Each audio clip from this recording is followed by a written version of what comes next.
У частного коллекционера в Мирном были похищены на общую сумму более 200 миллионов рублей. Роман Муконин встретился с оперативными и выяснил все подробности. Сотрудница МВД достает из сейфа 2 увесистых пакета весом в 16 килограммов. В них украденные дороги частного коллекционера из алмазной столицы. 20 июня, сразу после звонка в полицию, сотрудники уголовного розыска бросились по следам грабителей. Благодаря информаторам и оперативной работе поймали в сотнях километров Мирного на полпути в столицу. Нашими коллегами, сотрудниками уголовного розыска в Верхневильске на паромной переданные граждане, при которых находилось данное похищенное имущество.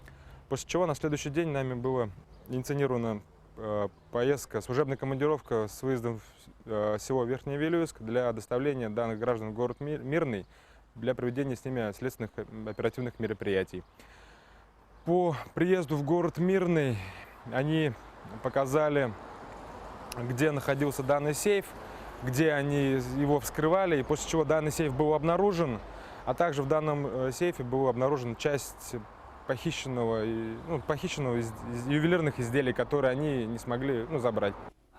Разбитый грабителями сейф теперь улика в деле о хищении в особо крупном размере. Преступники хотели реализовать в Якутске коллекции перстней, ручек, цепочек, часов с драгоценными камнями известных ювелирных брендов, нарушающую 200 миллионов рублей. И цифра эта не окончательная.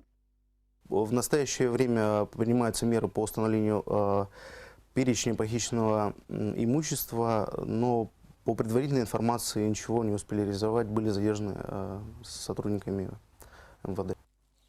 С момента получения звонка на пульт дежурного до задержания прошло не больше суток. Уголовный розыск отработал максимально оперативно, раскрыв самое крупное хищение за всю Мирного. Теперь преступникам грозит заключение сроком от 5 лет.